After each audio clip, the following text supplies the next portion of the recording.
Hi, welcome to the 20th session of Questioning the Present, an online forum jointly sponsored by Center for Global Culture and Communication at Northwestern University and Center for Transcultural Studies, which is an independent virtual scholarly network. I'm Dilip Gaukar. I direct both of these centers. Today's session will profile Professor Robert Pippin's recent book, The Culmination,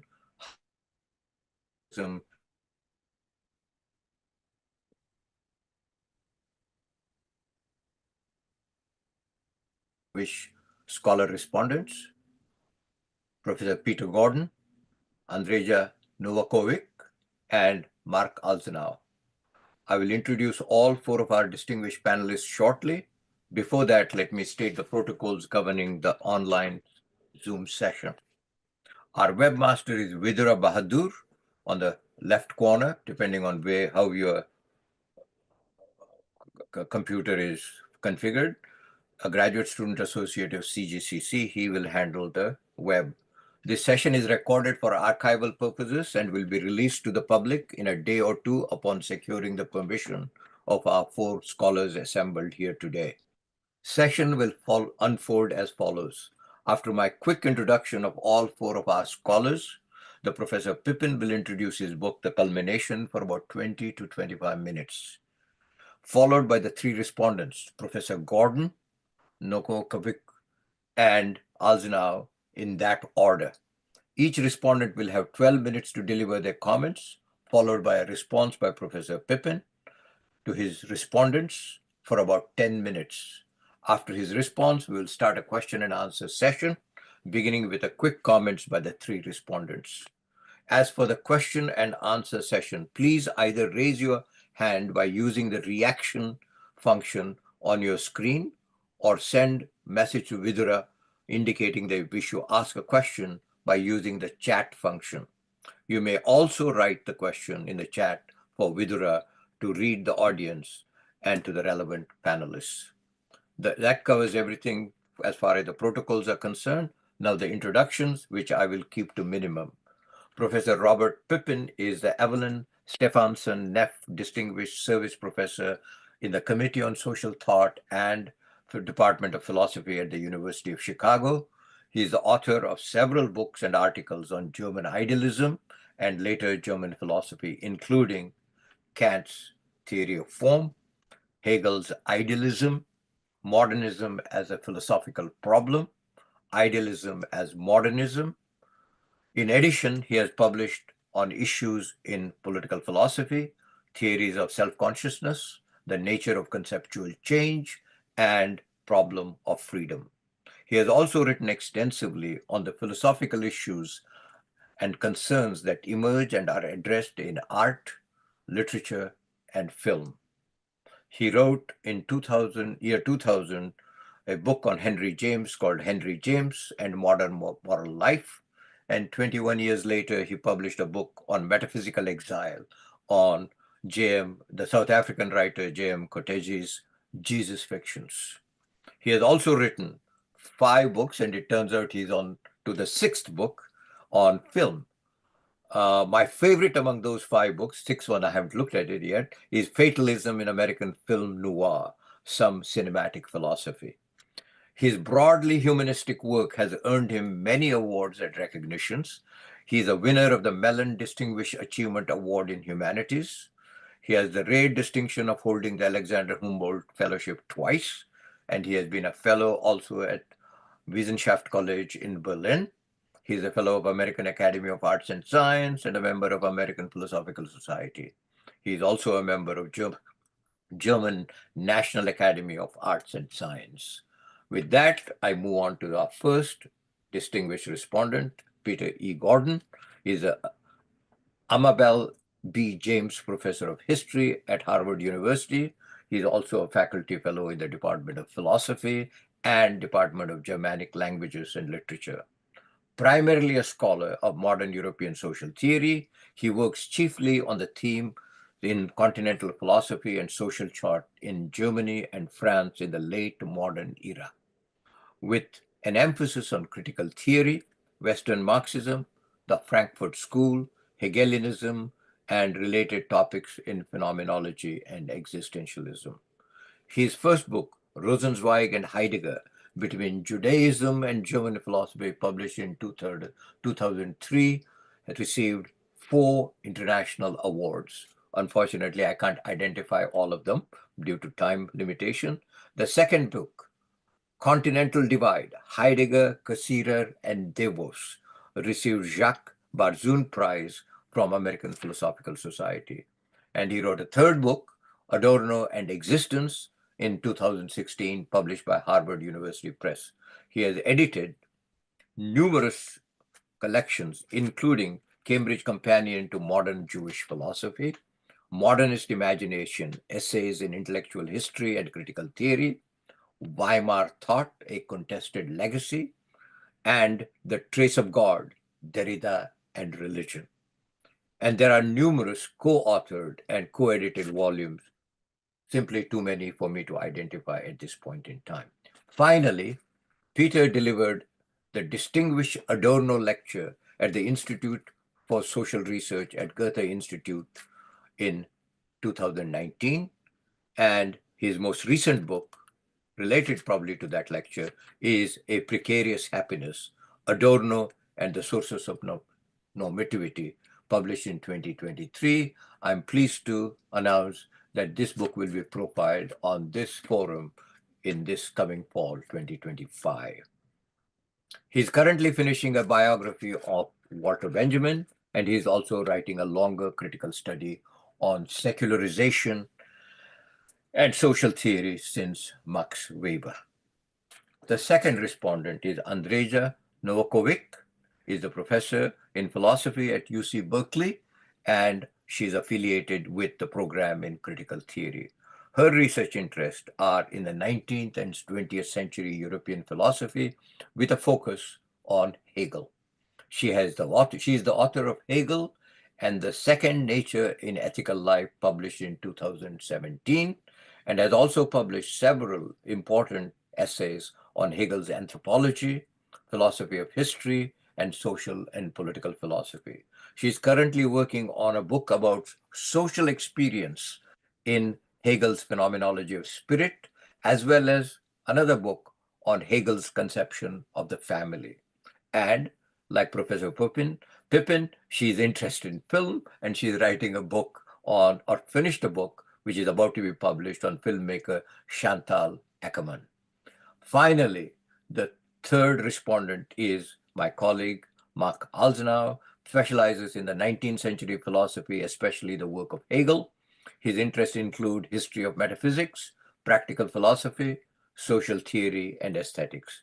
He is the author of Hegel's Theory of Responsibility, and he has recently published a second project on Hegel's encyclopedia system, tentatively entitled Hegel's Sole Idea. Among his current projects are essays on the pragmatist critique of rationalism, on Weber's notion of value freedom, and on the legacy of historical materialism. That brings to an end my introduction, and now I recede in the background and hand the floor over to Professor Robert Pippin. Here you go. Thank you very much, Philip. And it goes without saying that I'm extremely grateful that you and the center organized this, and that I'm even more grateful to the time spent by our distinguished panel in reading the book, and I look forward very much to their comments. I think the easiest way for me to offer some points of summary, obviously in limited time, it's going to be pretty truncated, but I want to concentrate on 3 things in particular. One is the interpretation of Heidegger, which I have experienced in the last year, is quite controversial, especially with respect to the issue of the continuity or discontinuity in Heidegger's thought. Secondly, the basic charge against Hegel, which I assume, which has already drawn the most attention. I thought the sections on Kant were pretty good, but concentration in the critical response has been on Hegel, probably understandably. And then the kind of Heideggerian alternative, what I call at the end of the book, well, a new form of philosophy, which Heidegger calls poetic thinking, which would be adequate to the kind of revolution in our self-understanding that he first began proposing in Being and Time. So the first question, the interpretation, and this is easy enough to start because everybody knows Heidegger says there's only one question in philosophy. What is the meaning of being? We're starting in the 1920s in Marburg and extending through the first masterpiece, 1927, Being in Time. I take my bearings from a claim in that book that I argue is consistent throughout the various reformulations of Heidegger's position in his later career. And it's the claim in Being in Time that significance, Bedeutsamkeit, is that on the basis of which the world is disclosed as such. So I take him to mean that the problem of the meaning of being is the problem of the meaningfulness of being, given that emphasis on Bedeutsamkeit. That is, beings in the way they originally matter in our experience. Their way of mattering, according to Heidegger, is their original way of being available in experience. They become salient, as he says, primordially, first of all, in a familiarity permeated by degrees of significance, something itself derivative from the epochal world into which we are thrown, simply how beings originally show up in our experience. The source of that salience is the meaningfulness of being qua being. This is actually a dual question for Heidegger.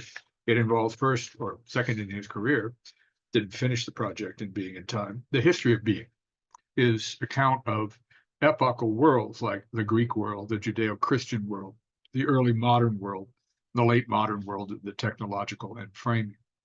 But second, it also involves some sort of reflection on the possibility of meaningfulness as such. The possibility of meaningfulness question is not a transcendental condition question for Heidegger because it can't be raised in strict distinction from the meaningfulness of beings and the problem of interpretation. The difference between the two issues is what Heidegger calls the ontological difference, and what animates his critique of Western metaphysics is such a confusion between the determinate availability of the beings that matter with the availability of mattering as such, being qua being in any possible availability. And our way of being on to this significance issue is not for Heidegger a matter of the application of concepts of mattering or any kind of discursive formulability that precedes or in some way must accompany our original way of experiencing things that matter. It's what he calls Stimmung or attunement. And this attunement is not any result of a subjective imposition, as if we first encounter objects in their perceptual properties and then impose or bring to the experience a subjective notion of significance which we impose. In Heidegger's way of thinking, Dasein is his word for human being, is by and large subject to a regime of worldly significance, not the subject of it. It makes no sense phenomenologically to think that we first experience objects in their perceptual properties and then in our minds, as it were, experience them as significant. That makes no more sense to him than that we hear sounds first and then experience them in our mind as words. It's Heidegger's claim about primordiality and fundamentality. That's crucial. That any awareness of such an original attunement has been lost or forgotten is how Heidegger wants to characterize what he calls, especially in the Hölderlin lectures, our destitute time, a time of homelessness, or even in his Nietzsche lectures, nihilism. The meaning of being has been assumed to be the mere perceivable presence of beings, what he calls ständige Anwesenheit, or a kind of barely meaningful form of discursive intelligibility, substances perduring in time that are detectable, we take to be what it is to be. That is, there is a mode of assumed availability that obscures, blocks us from understanding our own experience, the original availability of beings in their mattering in historical time. And this is the paradox that Heidegger in Being in Time welcomes, that what is in fact closest to us has now become farthest from us in its fundamental availability. This also speaks in a way to the critical potential of Heidegger's approach. What he wants to claim about the ultimate, if not existential, groundlessness of this metaphysical orientation has a normative consequence that Heidegger clearly thinks is catastrophic. A dimension brought out best, attuned to Heidegger, by such Heideggerians as the early Marcuse on one-dimensionality and Hannah Arendt on what she calls thoughtlessness, or even Leo Strauss's critique of modernity, which shares elements of Heidegger. All were students of Heidegger in Marburg and Freiburg.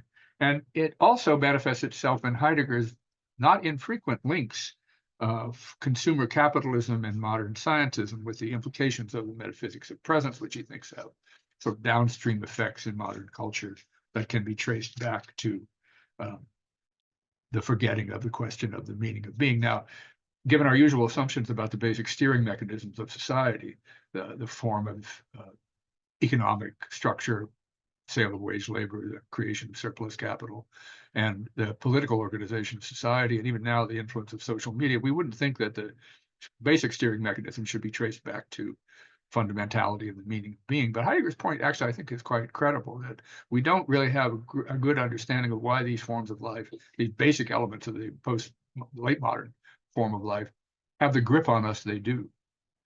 Since most of us actually are dissatisfied with the fundamental form of life in which we live. We think it's crudely materialist, secularist, consumerist, and so forth, in a way that obscures fundamental elements of our experience that we seem to think of merely subjective now. But anyway, the fact that Heidegger thinks all of this descends in some way from an original orientation in metaphysics that started with Plato can seem very plausible to people. But I think it does have something to say for us. Well, given this understanding of the problem, what's rightly be called, another way, the logical prejudice of Western metaphysics, which means what there is what could be the fit subject of an assertoric judgment, that the primacy of discursive intelligibility is assumed. What's the problem with Hegel and German idealism?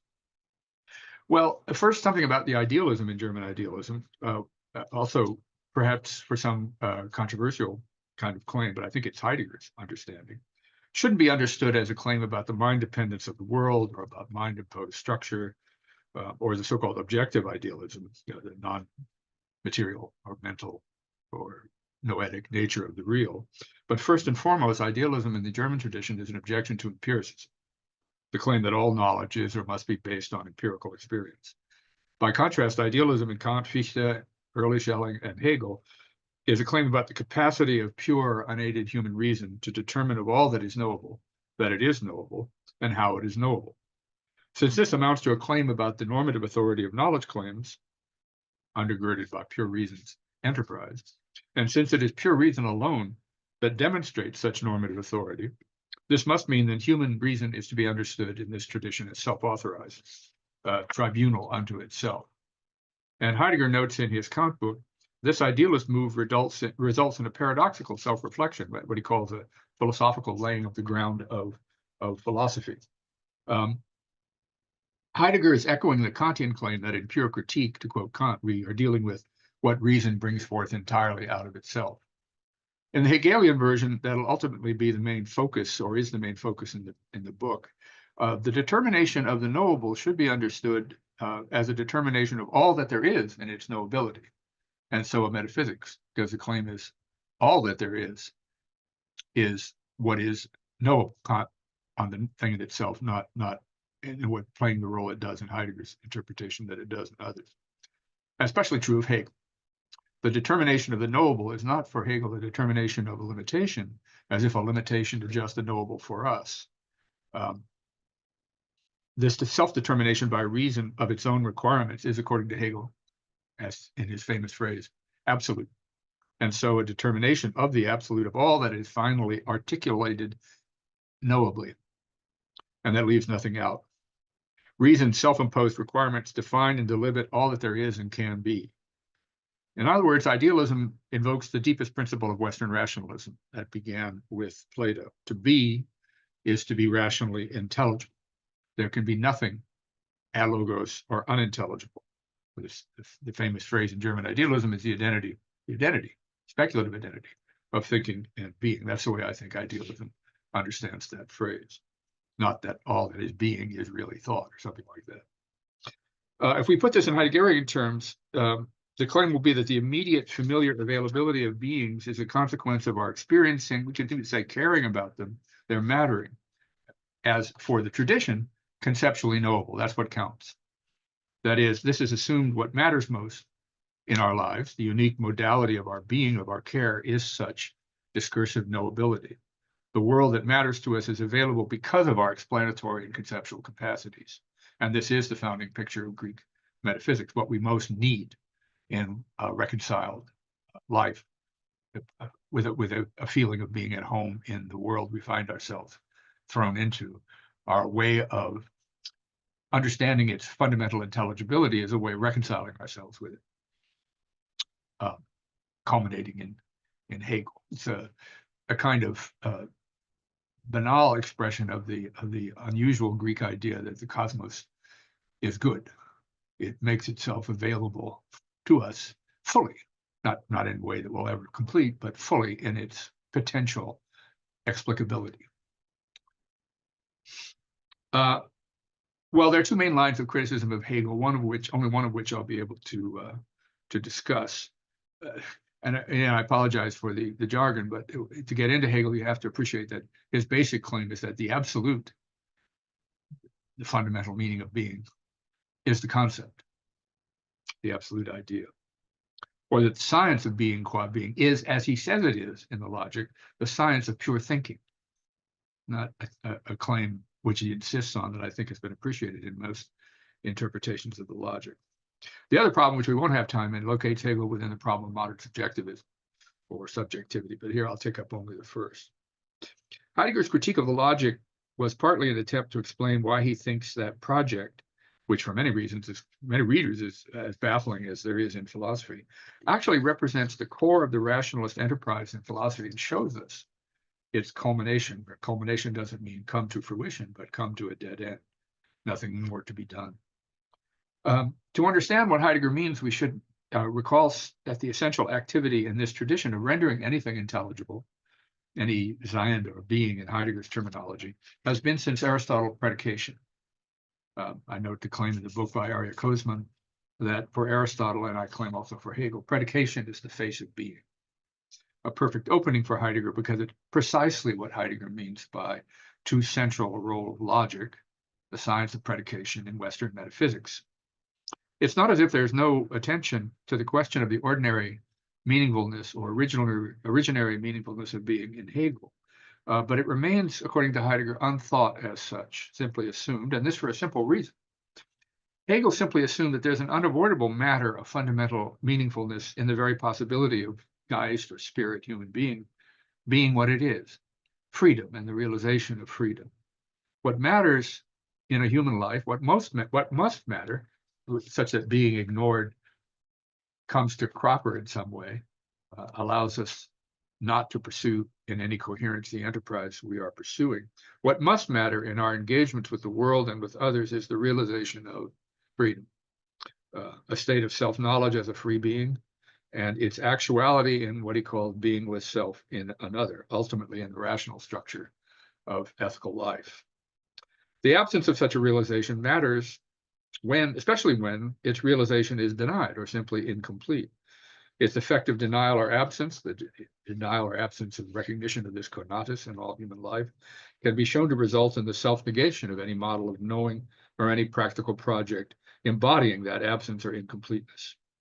Just as the incomplete concept of a fully self-conscious account of the logical intelligibility of being negates itself determinately. This is the way he tries to demonstrate, Hegel, that nothing matters if the telos of freedom does not matter, even if its ultimately mattering is not consciously available fully to Geist at a time. The very first moment of the phenomenology manifests this sort of claim. The idealized first subject of the phenomenology assumes the world is available to us simply by virtue of its sensible presence. One is immediately onto a sensed object, supposedly just by directly sensing them, but any distinctly human form of apprehension, and here the Hegelian assumption emerges that Heidegger is interested in, must be able to say what it knows.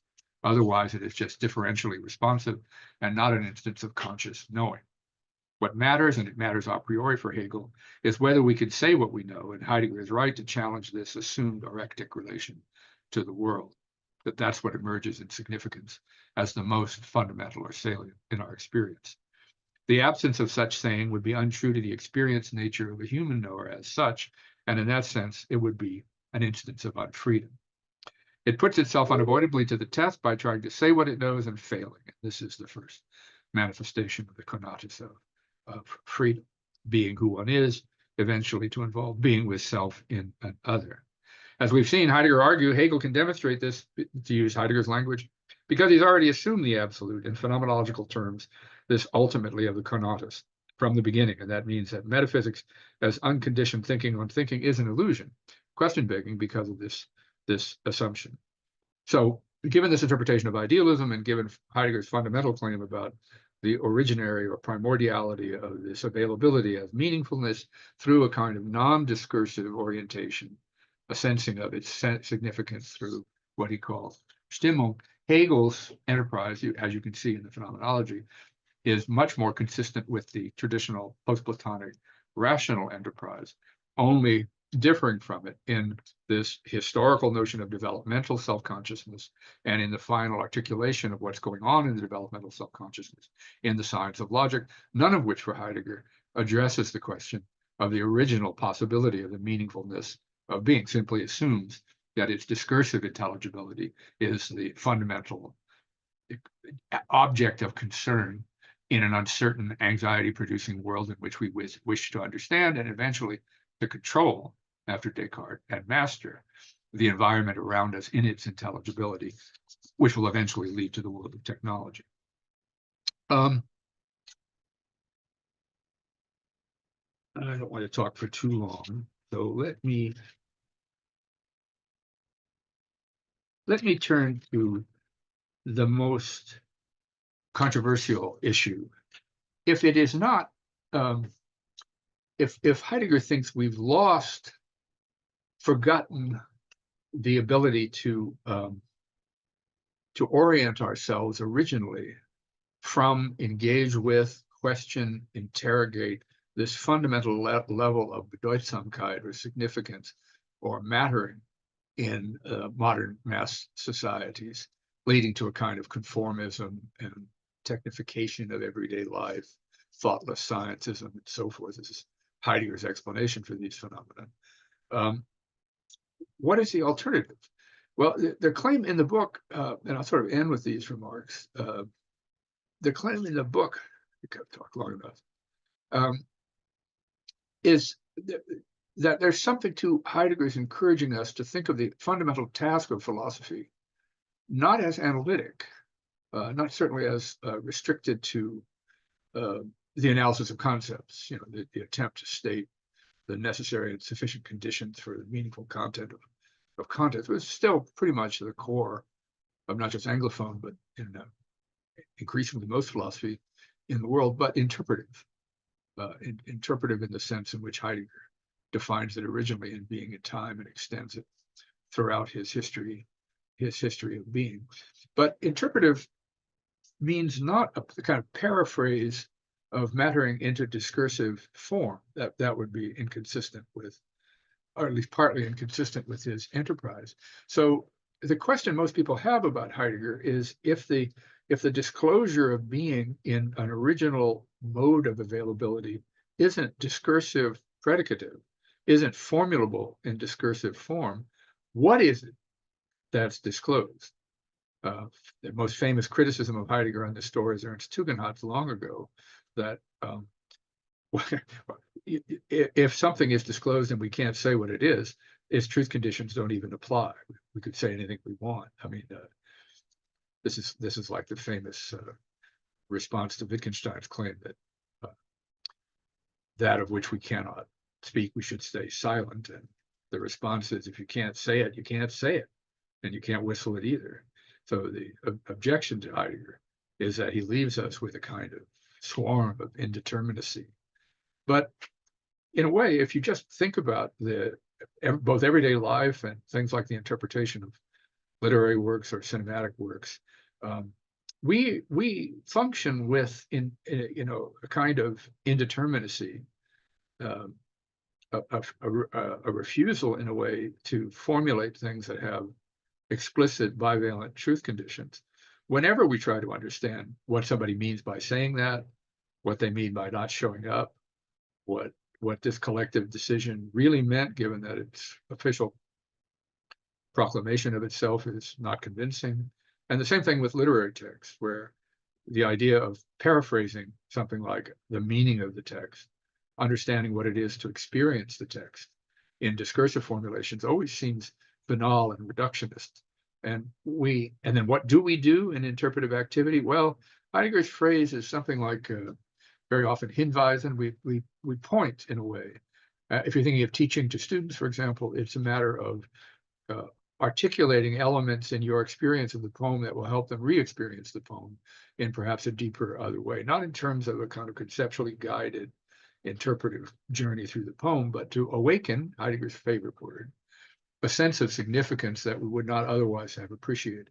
That can't be done discursively by paraphrase. So I think there is something, and it has to do with work on literature and film, that I think is essential to philosophy. Life is lived first personally, and philosophy doesn't have much access to the kind of first personal dimensions of life that Kant, with his thesis about the priority of practical reason, put on the agenda for philosophy in a very limited way, but it opened up a way of articulating the autonomy of the personal point of view, the first personal point of view, what it's like for me to confront an action or a problem or a dilemma or a crisis or something like that, that Heidegger reanimated with what became first a kind of whole popular series of existentialist books by others, but which Heidegger always rejected, since his main problem is this question of the fundamentality in philosophy of the meaningfulness of being, the fact that it's not discursively available, and therefore the need for philosophy to find different ways of re-articulating what could be disclosed for us now as Bedeutsamkeit, significance. I think I'll stop there rather than prattle on, because I'm very interested in hearing what others have to say. Thank you, Robert. Okay, now we move on to Professor Peter Gordon. Thanks so much. Can you hear me okay? Yeah. Okay. Let me begin by saying it's a pleasure to engage in this conversation with Robert Pippin. Although I came to know him personally only a few years ago, I've been learning from him for a long time, from his study of Hegel's idealism to works such as Modernity as a Philosophical Problem and After the Beautiful. His most recent book, The Culmination, strikes a strong chord with me, both personally and intellectually, and I read it with real excitement. In my very brief time today, I'll take up three themes that stand out for me. They're braided together, as I'll try to explain, and they are Heidegger's concept of idealism, Heidegger's theory of meaning, and Heidegger's cultural politics. So first, I'll address the question of idealism. In section 43 of Being and Time, in the well-known discussion of idealism and realism, Heidegger aligns himself with idealism, at least as a matter of general orientation. He writes, as compared with realism, idealism, no matter how contrary and untenable it may be in its result, has the advantage in principle. This is so, he explains, because, quote, idealism emphasizes that being and reality are only, in scare quotes, in the consciousness. Now, that's a striking claim. Note that Heidegger places the phrase in the consciousness between inverted commas as if to convey his distaste for the cognitivist subject it implies. He gives with one hand what he takes back with the other. Despite that ambivalence, he endorses idealism with good reason. He concludes this way: if what the term idealism says amounts to an understanding that being can never be explained by entities, but is already that which is transcendental for every entity, then idealism affords the only correct possibility for a philosophical problematic. Now, Pippin's, of course, familiar with this passage and the readings it's inspired. He even quotes this passage on page 161 of his book. Important works such as Heidegger's Temporal Idealism by Bill Blattner have argued, convincingly, I think, that Heidegger was not thoroughly opposed to idealism because he understood that it captures a basic truth. We do not confront a world as an array of present-at-hand objects without meaning. We encounter it as an environment, a context of significance and concern. But this context of Weltlichkeit, or worldhood, is conditional upon our own Seinsverständnis, our understanding of being. Absent this understanding, there might still be entities, of course, but they would not be disclosed. Dasein's understanding of being is therefore a kind of transcendental condition in the Kantian sense, and this is the gist of the passage I've just quoted. Now, of course, Heidegger doesn't wish to endorse the intellectualist and rationalistic prejudices that disfigure Kant's transcendental idealism. He thinks he has avoided those liabilities with the claim that Dasein is not a disengaged mind that confronts a world of appearance. It is instead an engaged and ongoing event. It finds itself caught up in the very practices by which the world is disclosed.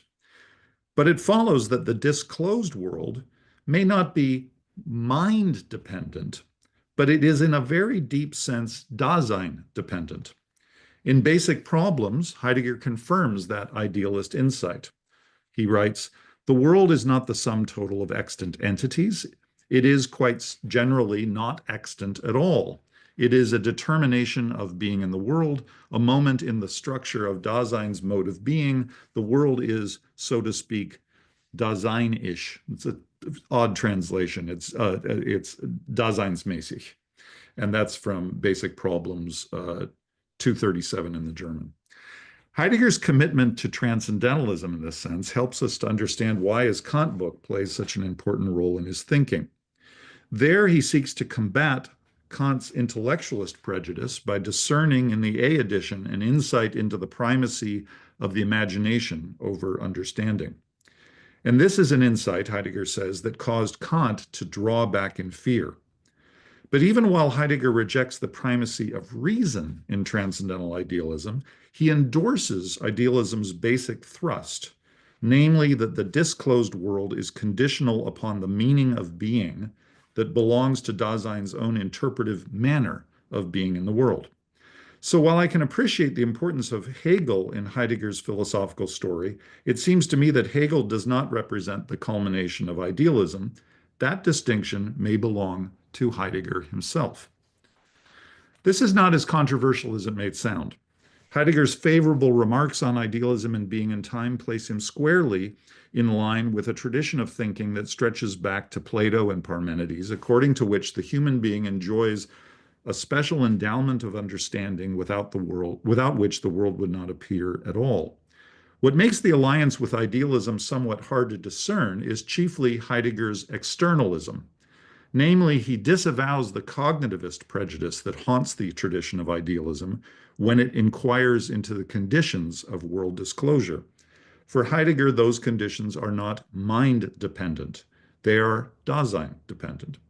But Dasein, and here's his externalism, is not primarily cognitive, it is practical.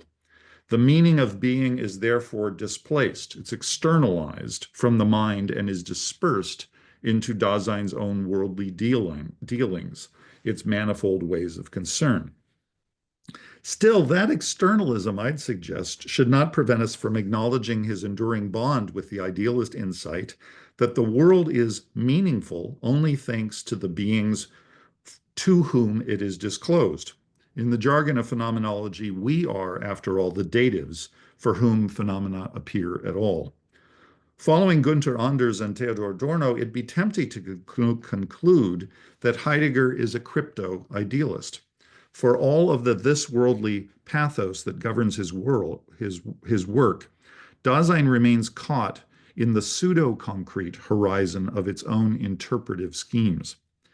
To repeat, I think this means that Heidegger may be mistaken to see in Hegel the culmination of metaphysics. Perhaps that ambivalent badge of honor belongs to Heidegger himself. And that brings me to my second point. There's admittedly something quite puzzling about this idealist strain in Heidegger, and the puzzle comes out most clearly when Pippin pursues his interpretation of Heidegger's philosophy as an inquiry into the Sinn des Seins, or the meaning of being. I fully agree with Pippin that this is Heidegger's quarry, and I admire the way in which Pippin has reconstructed it. But here's the difficulty, and I think Pippin actually just summarized the problem quite well. What does Heidegger mean by meaning? The more I've worked on Heidegger, the more I feel that he's failed to answer that question. Pippin wants to say that beneath all the errors and distortions of the philosophical tradition, we can discern and perhaps are always already in some sense alive to the meaning of being. This meaning, however, does not show up discursively. In fact, if we seek to characterize it by means of concepts, we only subject it to further distortion. The meaning of being is not available to us conceptually, or at least it is not at first available to us conceptually. Instead, we are responsive to it. We are receptive to it. We are immersed in it. We possess a pre-discursive familiarity with it, and this familiarity tends to be disfigured the moment we pull back from our practical immersion and take up a disengaged or Cartesian stance toward the world. But that emphasis on pre-discursive familiarity might arouse some doubts associated, as Bob just noted, with Ernst Tugendhat. What kind of familiarity would that be? Throughout the book, we're told that we must not equate familiarity with intelligibility. On page 10 of the preface, which is to say page X, we're told that we should not submit the domain of meaningful being to the authority of the thinkable or the narrow criterion of knowability. On page 75, we're told that the meaning of being becomes accessible not through discursive thought, but in virtue of an attunement or Stimmung. We must be gripped by something mattering. On page 121, we're again told that the meaningfulness of worldly entities does not require a self-conscious discursive orientation. It requires only being involved in the nexus of practical significance that is constitutive of Dasein's world. On page 135, Pippin tells us that scientific objectivity has only enhanced a distortion into what is, after all, more primordial, the deeper stratum of meaningfulness. The book is replete with such contrasts, and rightly so, since Heidegger's task is structured by a twofold gesture of warning and recommendation. We're warned against the errors of the intellectualist prejudice, and we're enjoined to follow Heidegger as he embarks upon a new path of thinking. Now, in case there's any misunderstanding, let me say as straightforwardly as I can that Pippin's exposition strikes me as exceptionally well argued, and I find myself largely in agreement. But there's a difference here between exposition and critique. So I'd like to move beyond questions of expository accuracy to ask if Pippin might elaborate on his own critical assessment of Heidegger's claims. I'd be especially curious to hear if Pippin agrees with Heidegger's theory of meaning. If I read him correctly, Pippin seems to endorse this theory of meaning. My own reading is perhaps less charitable.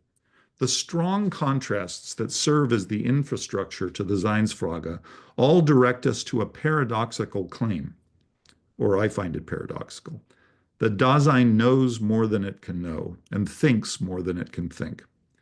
Now, there's nothing truly mystical about this, though admittedly it has the aroma of mysticism. It seems that for Heidegger, and perhaps for Pippin, that deeper stratum of meaningfulness lies beyond the reach of the discursive mind. The paradox here, however, is that every time I seek to render this meaningfulness intelligible, I do it in an injustice. I taint it with the rules of logic that have held sway throughout the metaphysical tradition. To escape this paradox, I must slacken the grip of my own conceptual schemes. I must open myself to what Hartmut Rosa calls resonance, my responsiveness to primordial meaning. If I'm not mistaken, Pippin readily embraces this paradox. On page 188, he tells us that we need to reconceive philosophical thinking as something other than discursive rationality. But I'm not certain that this conveys the true strangeness of Heidegger's argument. Let's suppose that we go at least halfway and agree to reject rationality in the narrow sense. Even if this were so, we might still hold fast to a standard of meaning that permits us to say that meaningfulness, after all, must mean something to us. What comes into the horizon of familiarity must be intelligible to us in some way, or we could not say that it has entered our world at all. At times in his book, Pippin seems to admit this point. He writes that, quote, "There is still no sense to the question of the meaning of being except with reference to the being for whom beings for whom things can mean at all. That's at page 188. And I like that statement. But I want to know what it could mean for things to mean at all when they lie behind, beyond our conceptual apparatus. One possible answer to this question is to be found in Heidegger's method of formal indication. All the same, I suspect that the things that we can point to as meaningful using even that method will end up having meanings that would, after all, be intelligible, or they will just not count as meaningful. The question must be, can meaningfulness constitute a meaningful horizon, but resist being available to us as meaning? Pippin raises a similar question at the very end of his book, but he does not provide a definitive answer. On page 217, he asks, is there or is there not a form of non-discursively available meaningfulness in human experience? End quote. My question for Pippin is quite simple. What does he think? For me, the fear that the world will always suffer distortion when it's brought into the horizon of intelligibility is simply one step too many. It verges on a kind of experientialist irrationalism or apophatic theology. And on a related matter, isn't poesis discursive in some sense? What would it mean to deny its discursive character? Is attunement wholly unavailable for articulation? Surely it is in some sense, or the entire existential analytic might founder in performative contradiction. Thirdly, and finally, let me touch for only a moment on Heidegger's cultural politics. I admire this book tremendously, but at this late date, I find it hard to take instruction from Heidegger on matters that pertain to how we should live our lives. The problem can't be confined only to the dismaying and obvious record of his political conduct during the Third Reich. That's only the very surface of the problem, and maybe we could slip free of that particular difficulty. We could follow the esteemed French sociologist Gisèle Sapiro and draw a distinction between author and work. On page 162, there's a telling footnote in which Pippin seems to draw just that distinction. He expresses his vain wish that Heidegger had behaved more admirably. I share that wish. I also wish that in the Black Notebooks he had not said that the errors of the technological age were to be blamed on world Jewry, and I wish he had not blamed the Jews for their own self-annihilation or Selbstvernichtung.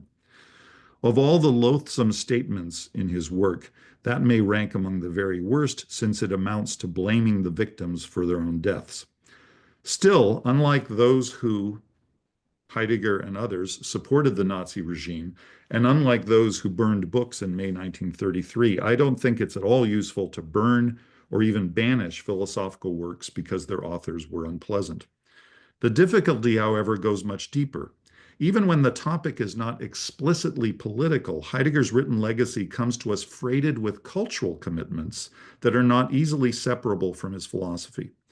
To any student of German thought, these commitments are well known, and they express an attitude that may itself elude summary.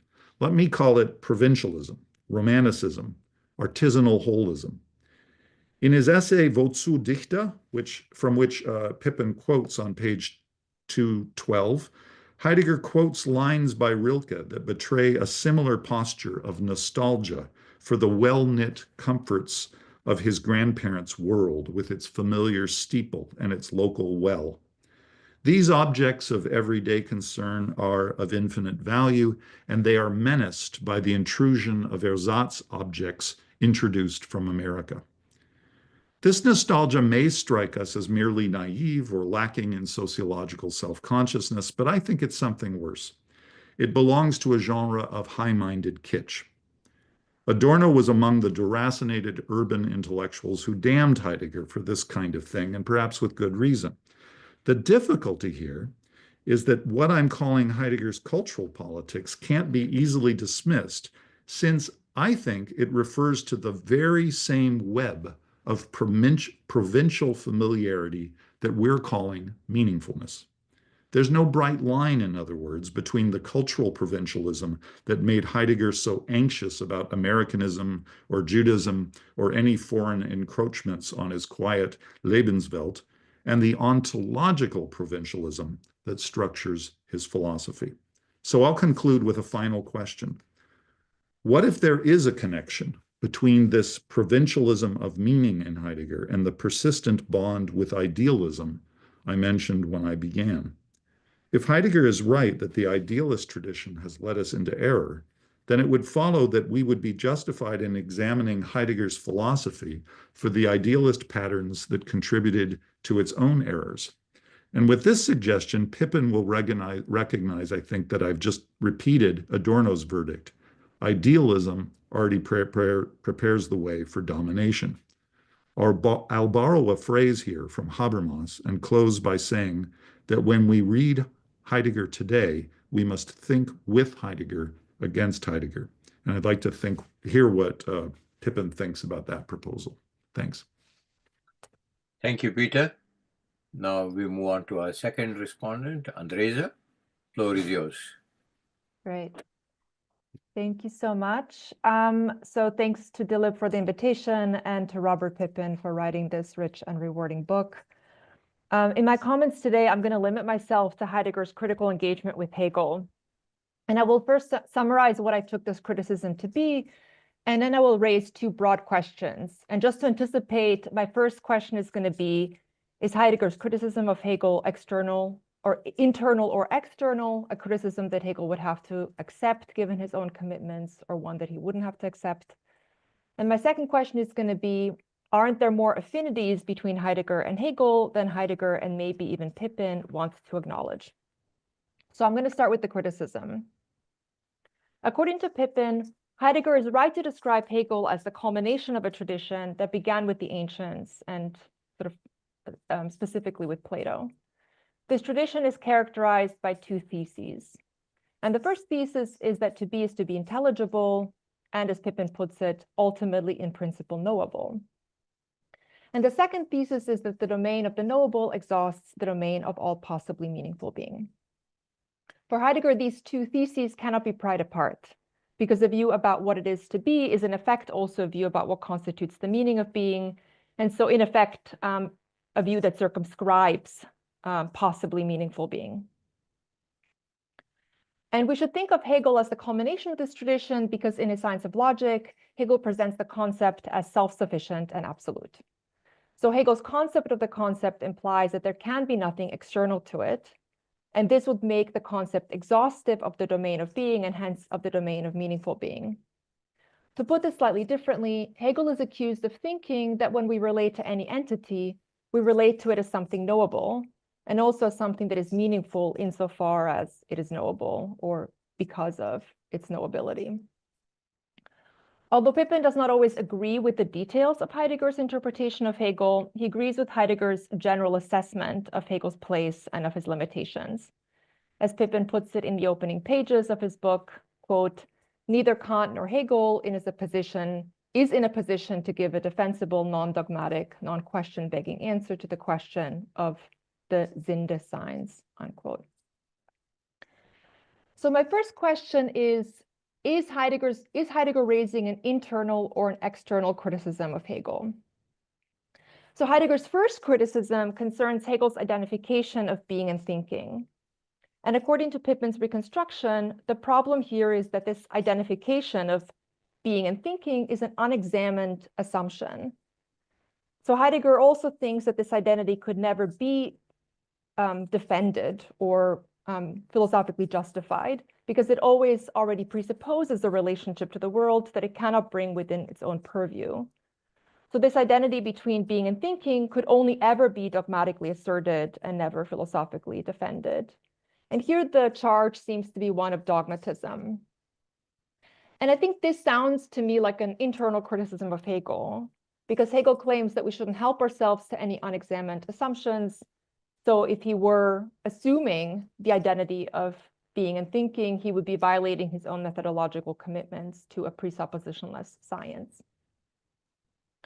So Heidegger's second criticism is that Hegel is implicitly committed to the view that what makes something meaningful is that it is knowable, and relatedly, that the domain of the knowable exhausts the domain of the possibly meaningful. Heidegger's problem with this view is that Hegel's assumption about the meaning of being prevents us from even raising the question about the meaning of being. And this, in effect, courts meaninglessness. So this is a characterization that Pippin provides in his book. And here the charge seems to be one of nihilism. And I'm not sure whether this is supposed to be an internal or an external criticism of Hegel, since Hegel does not frame what he's doing in terms of meaningfulness at all. So I guess my question would be, is the charge of nihilism one that Hegel would have to take seriously on his own terms, given his own project? And I also wanted to suggest a few possible lines of response that might be open to Hegel in his own defense, given the criticisms that I've just presented. So one thing Hegel could say is that the science of logic relies on the results of the phenomenology of spirit, which is supposed to provide an argument for the identification of being and thinking. So even though the science of logic starts with this identification, this is not just a groundless presupposition, but the conclusion of a prior argument, which Hegel provides in the phenomenology of spirit.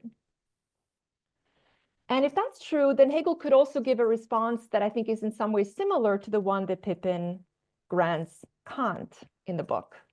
So Pippin writes, and this is on page 94, Heidegger is focusing on Kant's treatment of cognition, ultimately scientific cognition of the Newtonian world, and it would not be fair to Kant to insist that he understands this cognitive or judgmental modality as either exclusive or even privileged.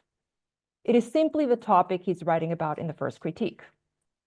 So couldn't Hegel also respond that the phenomenology of spirit, which is supposed to provide an argument for the identity of thinking and being, is a work in epistemology.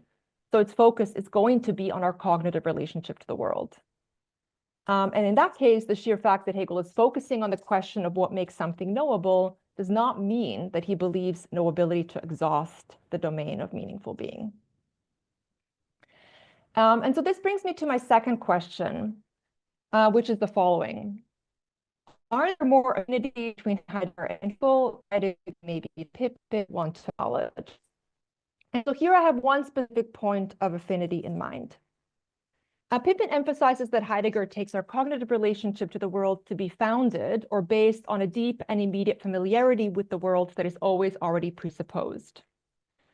And so one characterization he gives of it is on page 55, where Pippin writes, there is some sort of experiential attentiveness to such manifestness, and this attentiveness is preconceptual, and that will form one of the most important points of contrast with the German idealists. So Heidegger's insistence on the priority of this deep and immediate familiarity is supposed to stand in contrast with the picture that we get in Hegel.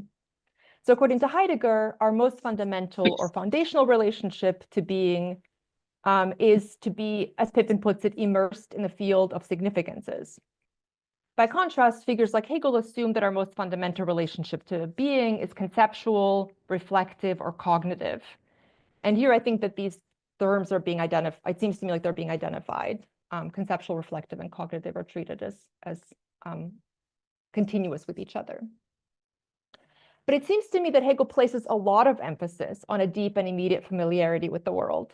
And he also believes it to be presupposed whenever we pluck something from a field of significances and treat it as an object of knowledge in a certain sense or in a certain respect. And here I'm thinking specifically of his argument, again, in the phenomenology of spirit, and less perhaps in the science of logic, though that might be debatable.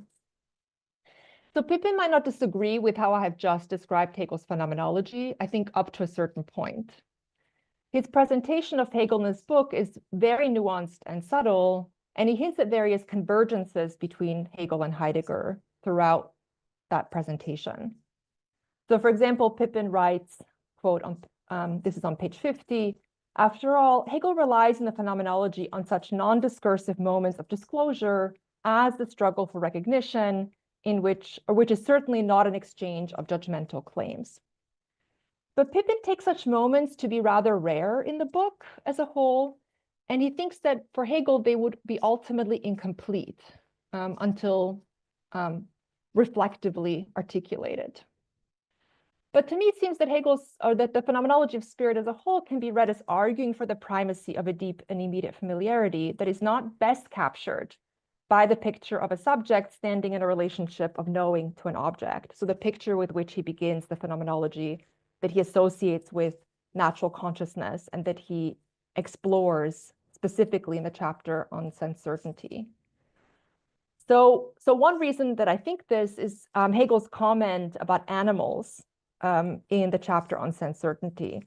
So in a very famous passage, Hegel says that even animals know better than to stand before objects and merely apprehend them.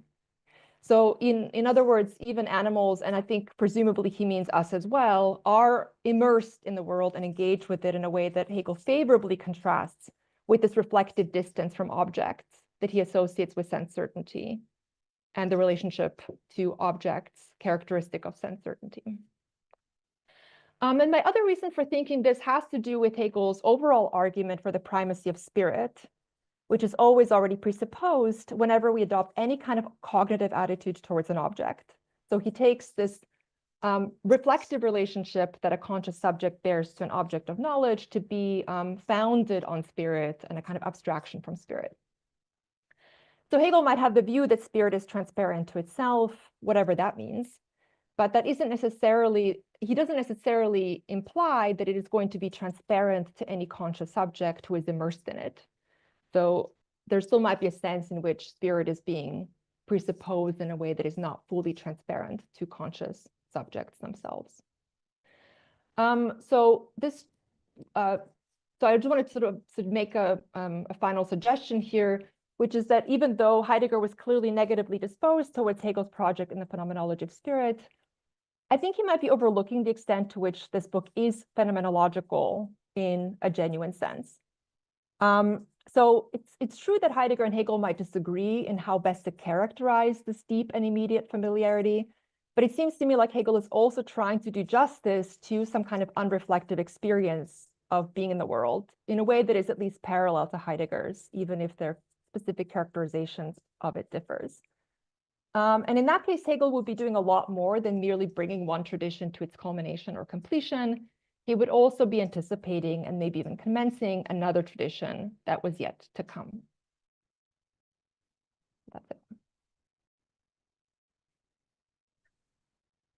Okay, thank you, Andresa. So we're going to our third and final respondent, that is Mark. Yeah. Mark, the floor is yours. I mean, I loved both of the comments, so I hope I don't repeat too much of some of the themes that are in both of them.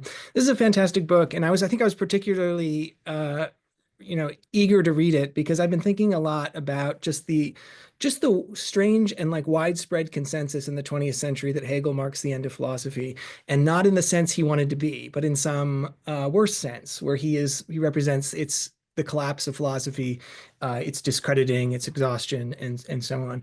So I've learned like an enormous amount from the culmination, but I'm particularly interested in the claim that Pippin's making in the culmination, or Robert, I'm sorry, I don't know, I was his student way back, and I've never gotten over calling him by his last name, so I apologize for that. But that the thesis that Heidegger's critique of Hegel is in some ways the most far-reaching and the deepest and the most radical. And I want to suggest that there's at least one important respect in which it is not, and in particular, in which the classical pragmatists, who also sometimes saw Hegel as the culmination of traditional rational metaphysics, saw something that Heidegger missed that's of crucial importance. And I won't be able to say much about the pragmatists. I'm mostly just interested in the problem in Heidegger, if the pragmatists are right. And so I'm going to focus as much as I can on just one single issue.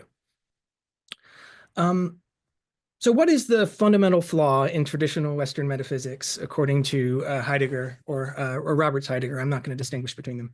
On Robert's reading, the main target is the assumption that being is intelligibility, and he calls this, borrowing from Daniel Dahlstrom, the logical prejudice. And there's a lot to say about the logical prejudice, but I want to just at least get enough of what he says about Kant and Hegel on board so we can see what exactly is involved in the logical prejudice, at least in those two important cases. For Kant, the assumption that being is intelligibility is most clearly present, it looks to me, in the priority of the categories to experience. And so this is in Kant's claim that there's, and I'm quoting Robert's summary of Kant, that there's no way for any experience to be onto any object without a priori conditions, pure concepts, pure intuitions, and the productive imagination. For Kant, then, like nothing could possibly show up in our experience that didn't satisfy the conditions of intelligibility. And in Hegel, the presence of the logical prejudice is most evident in the systematic priority of the science of logic over his real philosophy, over the philosophy of nature and spirit. And here it takes on, as he said in his summary, a more metaphysical character. So the science of logic establishes what's categorically necessary for being to be a determinate being at all. And then in the rest of the system, Hegel, and there's different versions of this, he derives or unfolds or does something similar to that, the various determinate shapes that this can take in nature and in spirit.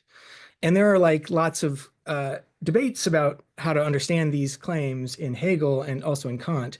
But I think Robert shows that these differences don't really turn out to matter much for Heidegger's critique. It's deep enough that it's going to hit even the most sophisticated versions of Hegel. So despite their differences, though, Kant and Hegel thus share the idea that nothing could exist in experience or in reality that didn't satisfy the conditions of intelligibility, and that the conditions of intelligibility can be articulated to some degree independently of experience by pure reason.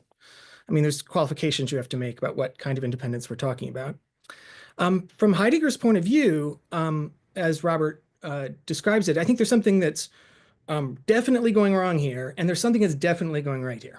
And I think that the commentators have both emphasized that there's more of a continuity between Heidegger and the idealist than or there's a surprising continuity that's worth sort of bringing out, as well as the difference.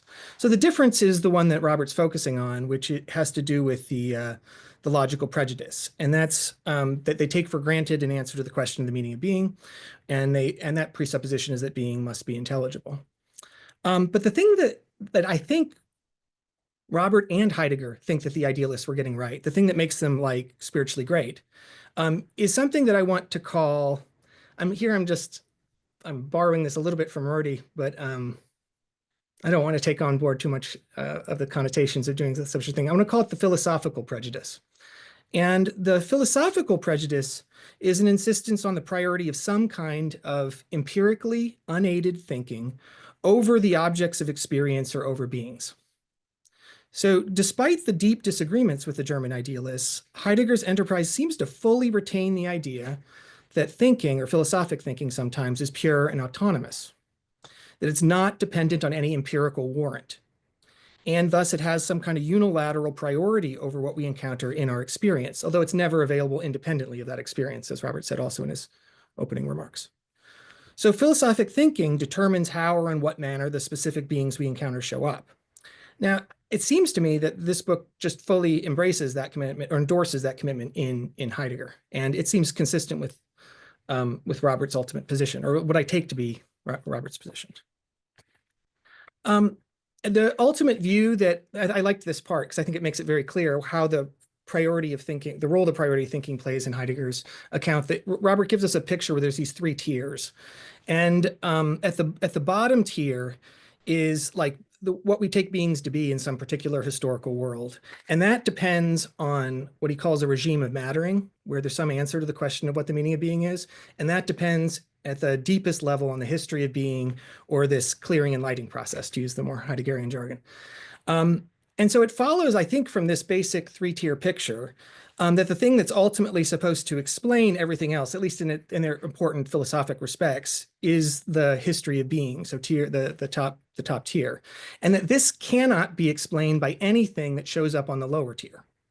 So it can't be explained by scientific developments, economic transformations, political revolutions, artistic transformations, genealogies, new technology, but eventually, so any appeal to like an ordinary explanation, an ordinary or scientific fact or historical fact to explain why we've moved from one way of thinking about being to another would, I think, and this is a term that comes up a lot in the book, it would be question begging, since the very availability of the fact presupposes a particular answer to the question of being.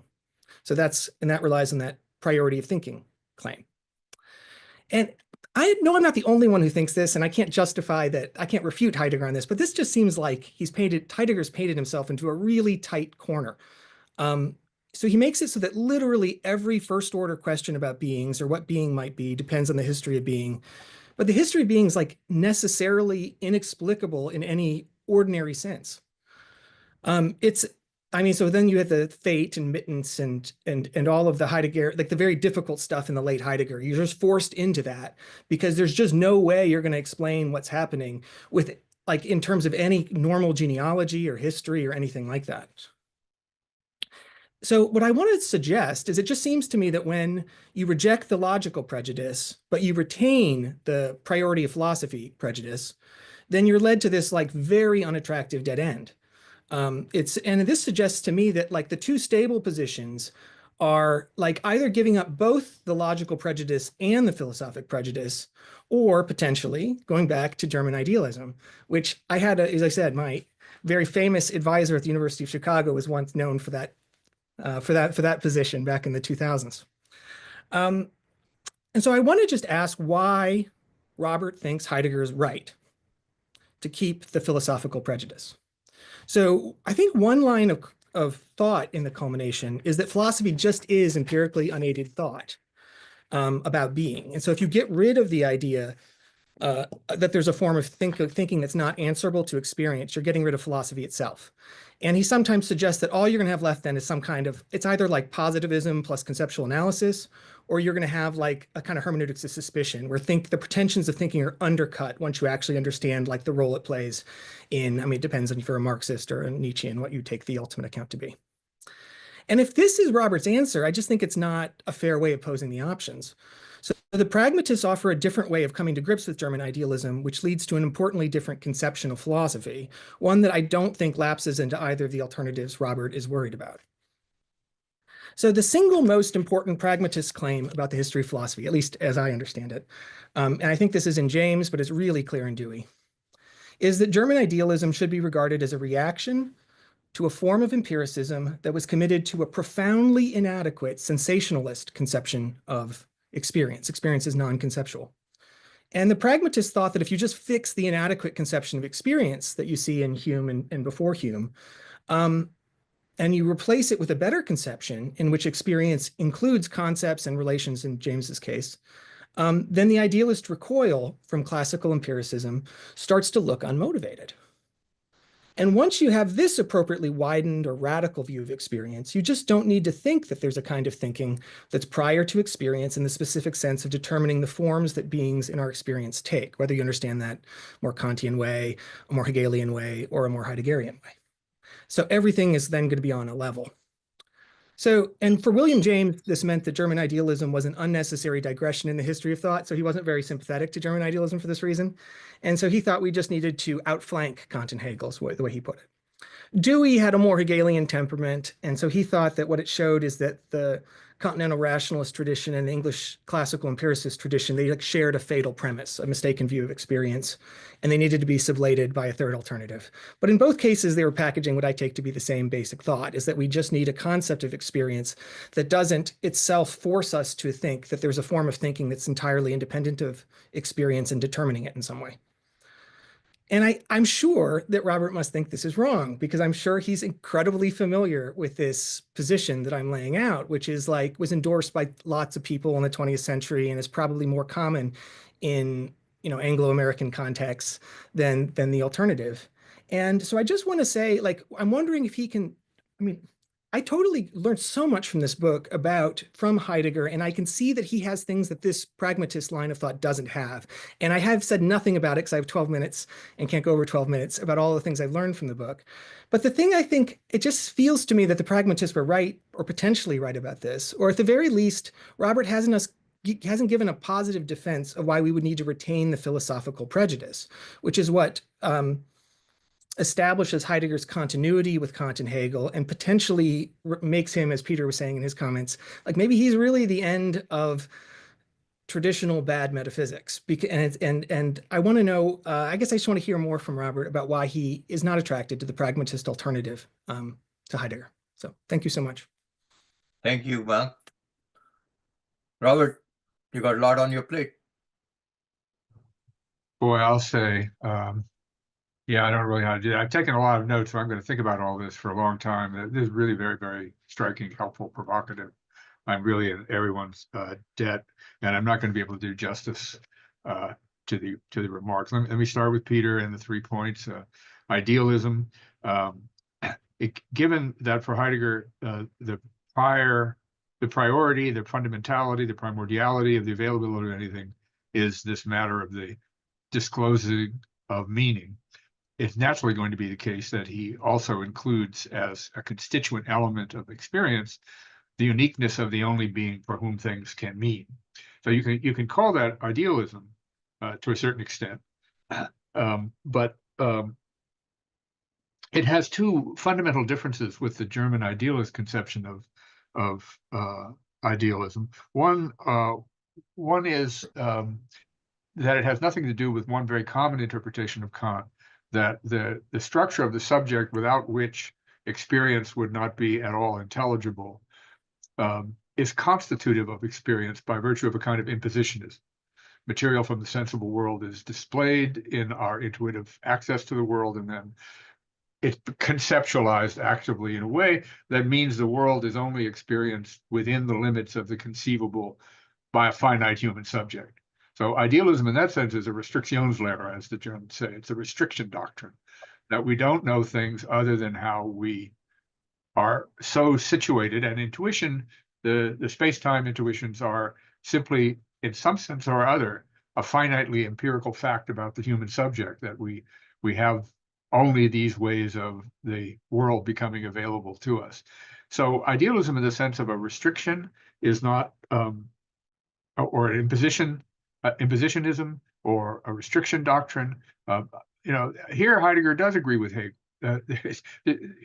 Like as in the original reaction of Fichte, it makes no sense that beings are only available in their knowability, and then say that somehow their being available in their knowability is a restriction. How else are they supposed to be available other than in their knowability? So the Hegelian Fichtean point that the doctrine of the thing in itself is irrelevant, and the identity of thinking and being, while a speculative identity, is quite possible without the restriction of Kant. Now, does that make Heidegger a kind of Hegelian idealist? And here I say no, because the centrality in Hegel is the self-animating nature of pure thinking.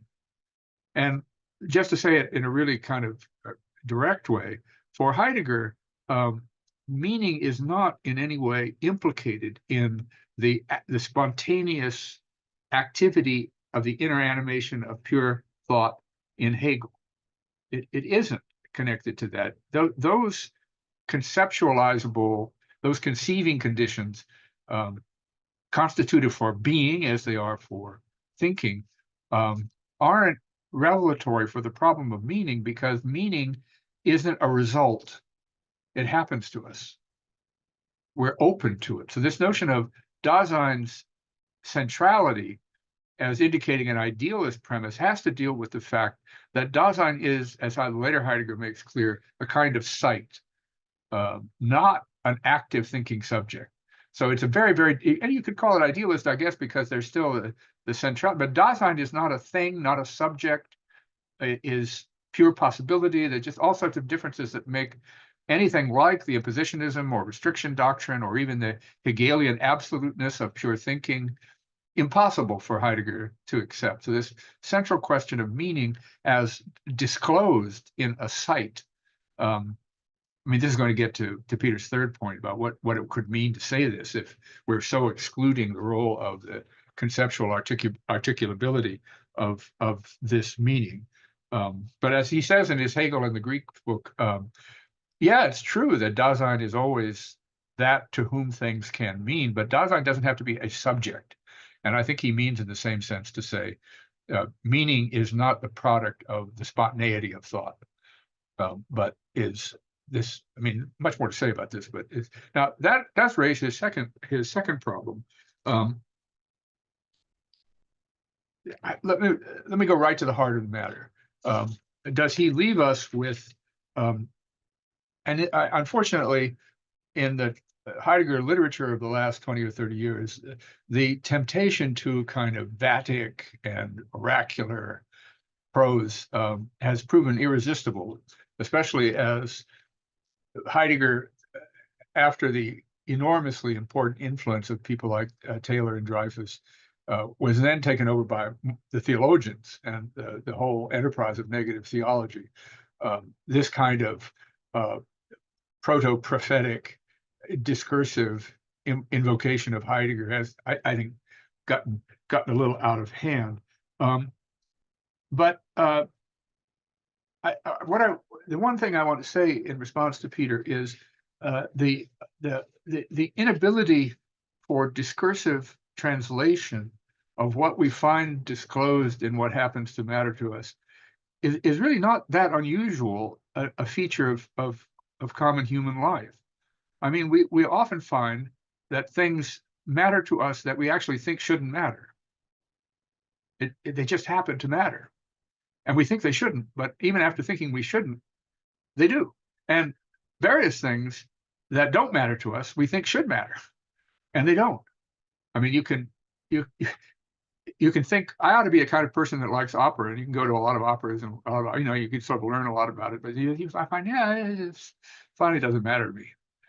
So the contingency and passivity and dependence issue is, I think, all requiring much more commentary.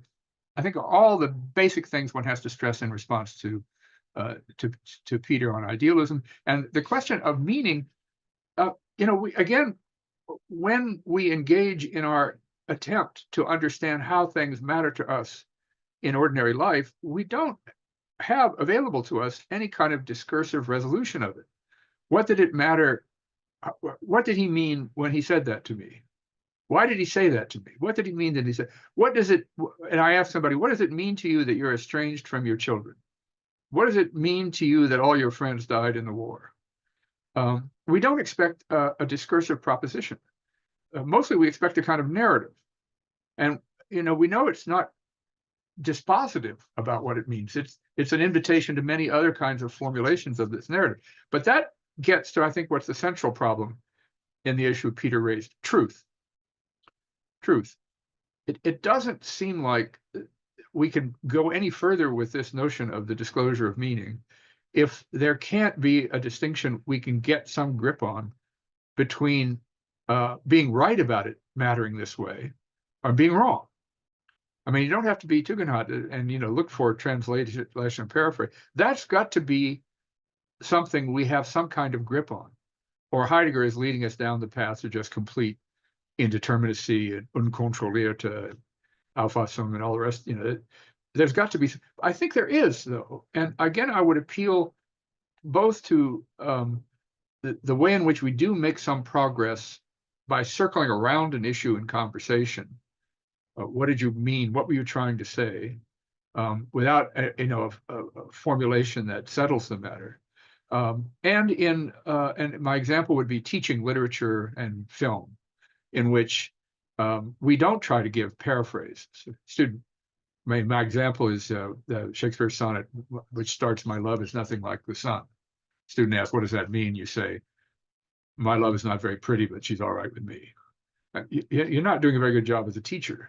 What you want to do is try to say things that, it is a kind of pointing that will encourage the student to re-experience the poem in a deeper way. None of that can be formulated, as Gadamer kept pointing out, in a method. There is no method to that. It's a different kind of activity. But I do think we sense, as in a film, we sense when a presentation is not credible and when it is credible, but we can't say why. But we're stuck with that. The central feature of human life that we shouldn't try to force into experimental psychology or some other form of, even in psychoanalytic terms, let's say. Now, ontological provincialism. Well, Heidegger wrote this book within an atmosphere of an enormous crisis of meaning. I yield to no one in my disgust with Heidegger's the black books, with the political activity, with all of that. But if the claim is he's given us no way of rejecting that he's locked us in a kind of mystical cloud, typical of the Black Forest or something.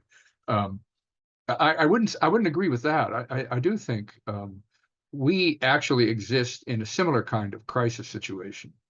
Once the American second industrial revolution began to peter out in the 1970s, and the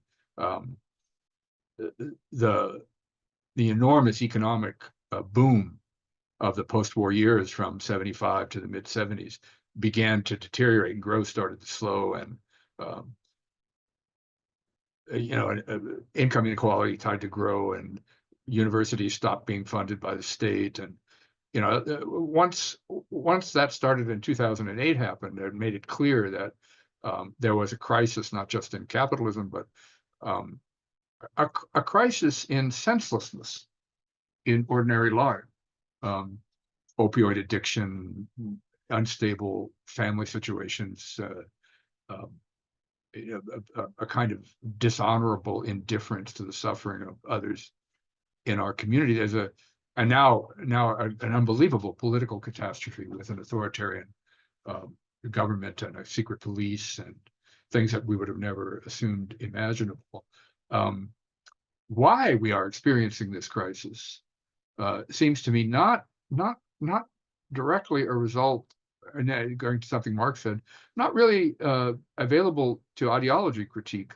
The level of disaffection with the form of life we've created, whether acknowledged as not by the people who are miserable, is way beyond what the cycles of growth and collapse in capitalism are, or the colonization of the life world, or all of those things have at bottom a sense of a crisis of meaning that I think we ought to use Heidegger to try to get ourselves back into some way of thinking about, without buying Heidegger's history of being as it's been written, or without buying the implications he drew from it. Well, moving on to Andreas, whether this is internal or external, I worry about this myself. I mean, one way of stating what you're suggesting is, why is Heidegger asking Hegel the question that's not his question? Doesn't a philosopher have the right to define a question and then approach it? And of course, Heidegger would say this can't be solved by giving Hegel a regional ontology. If you want to know something about the basic problem of the knowability of being, you want to work on that, fine. I'm just going to work on this experiential problem of meaning over here that you touch on in the phenomenology. But even in the struggle for recognition, the experiential disclosure about the problem of status that occurs, it only becomes stabilized in human life in stoicism, in skepticism, in the unhappy consciousness. It's not an original source of meaningfulness. It's a provocation to attempts at making it meaningful by a kind of discursive philosophy. So Heidegger would think, well, in the first place, there isn't the same depth experiential attentiveness in Hegel that I'm looking for, because it always is preliminary to a rational recovery of the traces of reason that are developing in this science of the experience of consciousness. So we don't really have a phenomenological account of the experience of consciousness. We have a science of consciousness, to use the alternate title of the phenomenology. And of course, I also have to mention, I mean, I'm sure you would disagree with this, but Hegel's point about the phenomenology is that the phenomenology doesn't lead us to the logic. It already presupposes that the absolute, as he says, is presupposed. I mean, the way in which all of Hegel works is the idea that the kind of putative failure of various modes or models of the subject's relation to the world in trying to articulate themselves is not just a matter of a kind of skeptically successful collapsing of one such model. It has an implication that has a logos. But that's only true, as all teleological accounts are, if something like the end is already fixed at the beginning. Otherwise, there can't be determinate negation. P are Q, but not both, not P, therefore Q. means you've already got P or Q. You started out with, you see what I mean? So the Hegelian attempt to develop a position like this, and this actually is, I think, a deep point that for all Hegelians should be a credible point. Is it really possible anymore, especially to conceive of the work of reason in history in Hegel? Not the details of his philosophy of history, but given that Hegel thought in the philosophy of objective spirit, we've arrived at, basically in its inception, potentially a form of rational ethical life. And it turns out that wasn't true. That the form of ethical life we live in is permeated by grotesque irrationality, even on the Hegelian conception of rationality. Then what are the implications of that for somebody who's trying to reconstruct the basic Hegelian way of looking at the world? Since this notion of the dialectical transformation of reason is so important to it. However, to just express my own worry about this, you could ask, well, how much of Hegel's not being concerned with the question of, at least Heidegger's version of the question of the meaningfulness of being, contaminates the rest of his philosophy? How much of that contaminates the rest of it? Isn't it still quite interesting what Hegel says about the mind-world relation, the development, the importance of second nature in our understanding of ethical life, the role of Bildung, his conception of art as a collective expression of self-knowledge at a time? How much of all of that is compromised in some way by the fact that Hegel hasn't really addressed the question of the original availability of Bedeutsamkeit or significance in life? I'm not really sure. I think that the Hegelian point of view is it contaminates all of it, because all of it presupposes a kind of root notion of the availability of meaningfulness, fundamentally in terms of the problem of freedom, but in terms of the question of cognizability, we find ourselves unfree if we are without a self-conscious understanding of our intelligible relation with the world. That's another manifestation of unfreedom. That's why it's painful. That's why it means something, matters something to us, because of its instability and the homelessness it creates in our relation to the world. But I think Heidegger would try to say you've got off on the wrong foot if you're looking there for the emergence of Bedeutsamkeit, or the significance of things and their availability.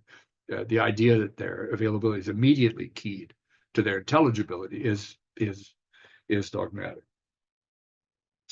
Well, I don't want to talk too long. Let me say something about what Mark was on to. Given first that there's no way to explain the history of being. What do we make of the history of being? Since for Heidegger, for there to be any concrete implication of Heidegger, he's got to be roughly right about the transition from early modern philosophy to the technological age.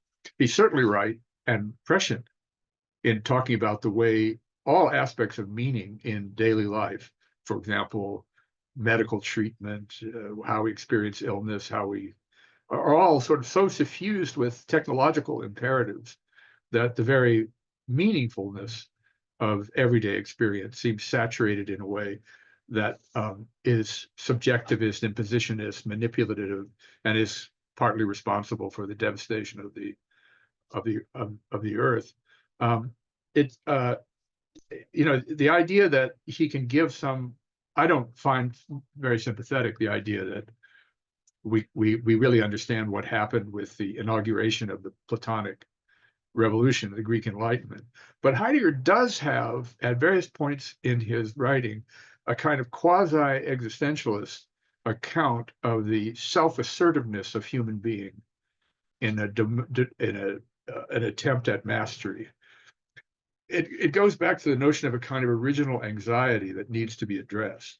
So Platonism and the original doctrine of being as idea, which starts all this off, represents a kind of refusal to accept our situation, the finitude of our situation, and the lack of control we have over the domain of the historical world as a source of meaningfulness, and to assert a kind of control over what we don't have control over by understanding being as intelligibility.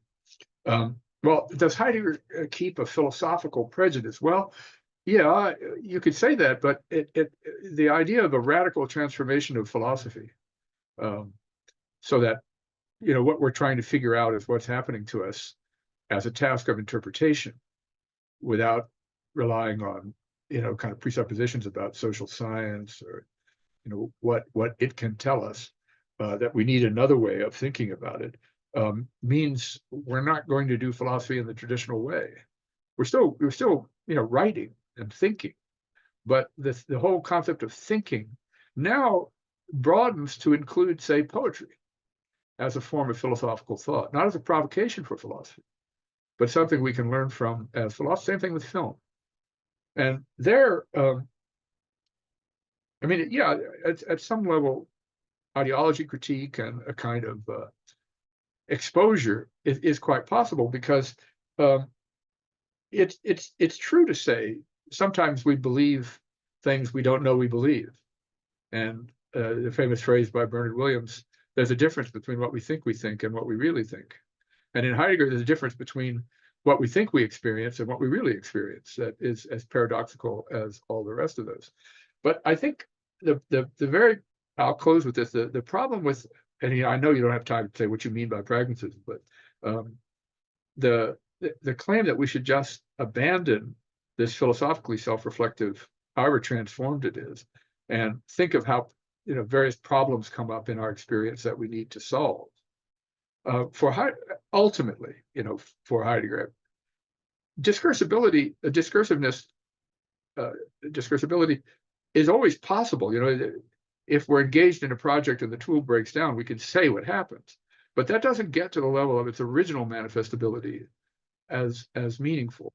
So that's not a pragmatist kind of approach, that the world shows up in terms of our tasks, because that's only one domain of the way in which the enterprises of Dasein are influenced by and attentive to various aspects of the world, without Dasein, they wouldn't be available. But the whole central problem for Heideggerian with pragmatism is, do we really understand what emerges as a problem?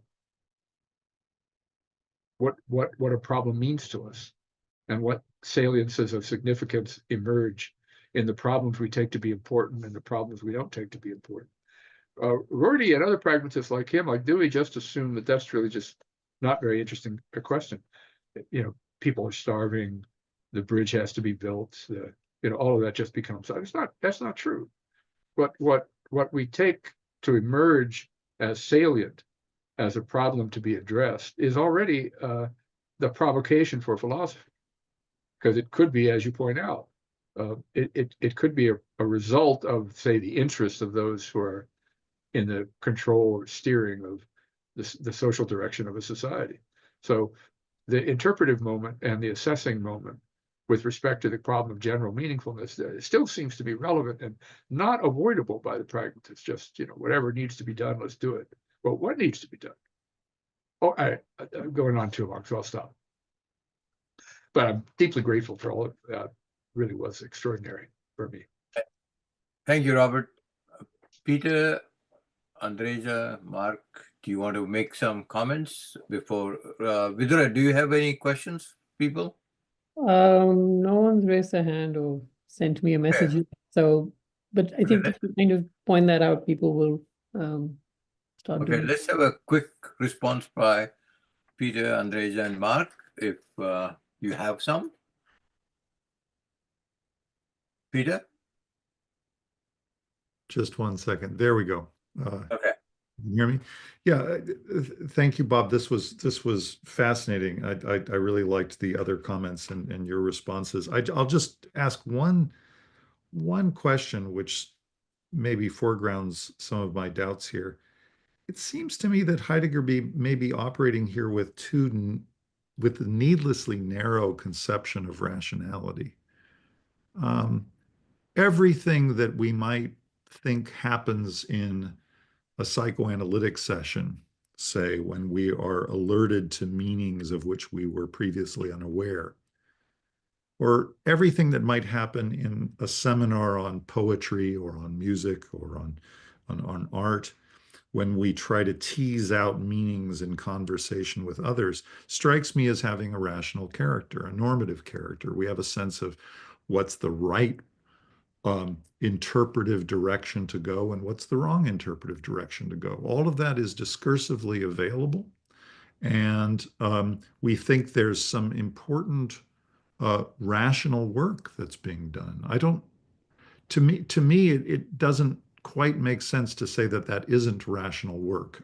I think that the structure of interpretation, even in aesthetic claims or in claims of psychoanalysis, the structure of that interpretive practice is broadly speaking rational. And maybe that's because I just have a very quotidian sense of how expansive rational practice is. But I'm interested in your views on that. Andresa? Yeah, maybe just really quickly, some of the things that you said towards the end of your response, again, sort of rang Hegelian bells for me. So when you said that there's a difference between what we think we experience and what we really experience, and also the characterization that you give in the book of Heidegger's view that what is most familiar is in some ways furthest away or hardest to capture. I think these are also Hegelian moves. So, I mean, I was just trying to bring up this kind of analogy in their projects, but I think you're right in that in the end, Hegel wants these immediate experiences to be discursively articulated. And I guess there I would say along the lines of what Peter just suggested, that maybe a sufficiently broad understanding of what that discursive articulation would be wouldn't make this such a problematic position, especially if we don't think of philosophical positions as the best expression of those immediate experiences. Mark? That was great. I want to respond quickly, just in case other people want to say things. This might sound like an indirect way of responding, but I feel like there's two different ways you make use of Heidegger in this book.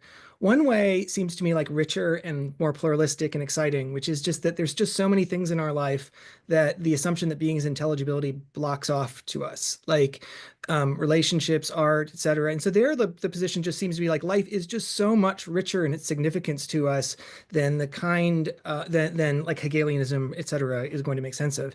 And then the other one is this, I'll put it in my own terms, like a kind of melodramatic Heideggerianism, where we're all sort of locked into the technological, like to a certain dispensation of being that is leading to catastrophe. And those seem to me like, I feel like I'm more attracted to the first and not to the second, and I don't quite know how they get put together in your account. Robert, you want to respond to that? Yeah, I'll be very quick. I agree with Peter that there's a normative dimension to interpretation and interpretability. I'm not quite sure about the role of reason. We have to say things that are persuasive, but in trying to get to somebody to see what something means, there's a way of encouraging them to have a certain kind of experience. I mean, one of the implications of this is sort of the light bulb issue when you're teaching. You're talking about a philosopher, you're saying a variety of things. Nothing you say really, you can see in the faces of your students, is making it helpful. And then you say something you thought was just trivial, and all of a sudden you see all these light bulbs going off in their head. That's a moment of disclosure and understanding that isn't, you got to believe this because I have good reasons for thinking this interpretation is right. I mean, I do point to the text, and I do try to not have text-free interpretation and to keep pointing to the text and everything else. But in terms of understanding its meaning, there is a kind of invitation to a co-experiencing of the text. And just using that as an example, in a classroom that doesn't seem to be driven by reason giving or by the notion of explicability by reason. I mean, the line that keeps going through my head recently is the end of Lowell's poem, The Union Dead. A savage servility slides by on Greece, which is kind of perfect for the modern age of what people are doing with Trump. Savage servility slides by on Greece. If I try to understand what's being appealed to there, I start talking about a lot of things about servility, why it should be savage, what the grossness of using the word Greece it is doing in the poem and everything else like that. But I'm not going to get anywhere until somebody gets it. And I think that the phenomenon of getting it in that sense is so fundamental in understanding another, or in understanding a film, or in understanding aspects of human life, that I would agree it's normative. There is a right and wrong, but getting to it isn't driven methodologically. And I think of reason as requiring some sort of methodological structure to be really reason. You're certainly right, Andrea, about the resonances. I didn't emphasize that enough in the book. I should say the thing that always attracted me to Hegel, and still does, was that he was the first philosopher to try to give philosophy a historically diagnostic task. What philosophy should do is to try to help us understand this life, not that one, not the transcendent, the ideal, but philosophy is its time comprehended in thought. And Hegel was a genius in inventing a kind of way of doing that wasn't empirical or in the traditional sense, moral, ethical, kind of, telling the world how it ought to be. So there's a moment in Hegel that is just as fantastically historically significant as, and I admire still greatly. And Heidegger is a kind of competitor on the issue of the right diagnosis. Hegel's is the incompletion of the conatus of reason in the realization of freedom. That's his diagnosis of any age. It's incomplete realization of freedom because of the incomplete reality of reason, understood as Hegel does, not as Weber does or somebody like that. I don't think that's completely negated by Heidegger. There's a lot to think about with respect to that issue in the modern world. But there's something, I think, at least Heidegger awoke me to something deeper, I think. And Marx's two uses of Heidegger showing us how the logical prejudice blocks us from appreciating other dimensions in human. First of all, I don't think that's unconnected to the second issue you raised about just how bad a shape we're in. The answer to the first one depends on how much is being blocked off.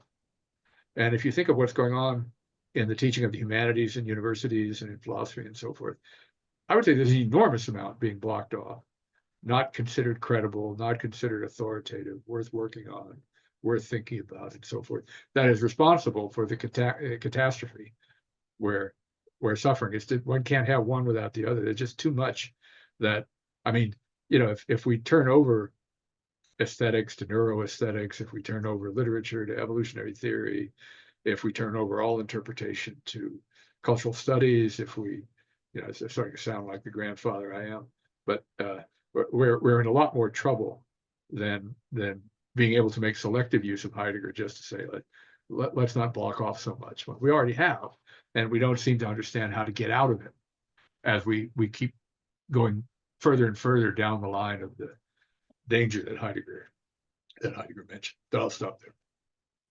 Okay, Vidra, we have any questions? No, I haven't received any questions, Dilip. Okay, this is this is, as I said, our 20th episode and the first one directly on philosophy. So I didn't want this to be a conversation between just four philosophers. And let's see if there's anybody else has something to say, especially Heidegger belongs to more than to philosophy.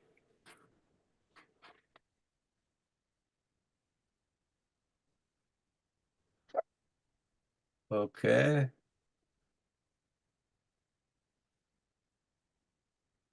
Well, yeah. We have a raised hand. Okay. Antoine, could you just ask your question? Yeah. Thank you all. It's a philosophy question though, so I'm sorry. That's okay. But it is a philosophy question though. I want to go back to a point that was raised by Peter Gordon about how attunements must be in some sense discursively articulable. Otherwise, if I recall the point, otherwise there would be something self-defeating or contradictory in the actual laying out of a fundamental ontology.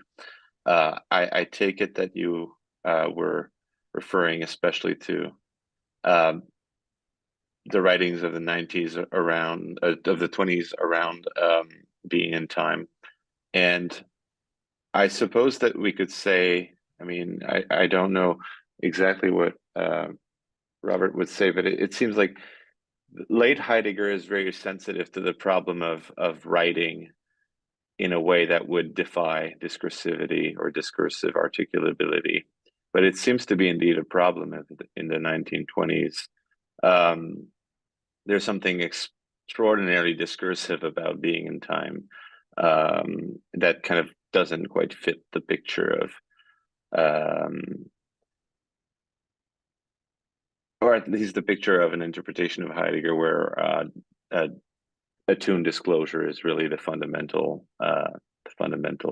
issue. So if Professor Pippin wants to say something about that, and maybe Peter Gordon could come back to it as well, I'd be grateful. Well, yeah, it's certainly true that Being in Time is a technically difficult book with written in discursive prose. But it is really still a phenomenological book. And I agree with the recent books by Thomas Sheehan that the best way of understanding Heidegger is to think of phenomenology as surviving through all the various transformations in his philosophical language. But I don't think the point of Being in Time is to translate some kind of meaningfulness into discursive prose. It doesn't do that. It's about doing that. It doesn't do it, but it sets out what must be done by talking about what failure is in doing it. And I don't see that, and in my own case, I don't see there's any contradiction between a highly articulate framework for pointing us to something that doesn't have a kind of articulate redemption. Thank you. I'd like to hear from others. I don't need to comment further.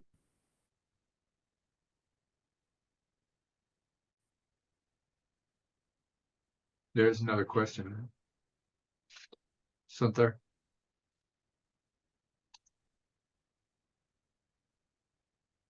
There's another question if you want to call him. Yeah, I have a question in the, I think he put it in the chat. Oh, Do you want me to read it out? Yeah, I'd appreciate if you did that. Yeah, I'm sorry, I'm coming from a completely external perspective to the framework of the discussion just now. It's because my interest is in Indian philosophy and Indian religion, in fact, Eastern philosophies and religions. So the question is, Indian philosophy in quotes, despite its important rational and logical components, and it's a very strong development of logic and reason, etc., within this Indian thought, has been dismissed generally by Western thinkers, including Derrida, as being too tied up with spirituality and spiritual disciplines.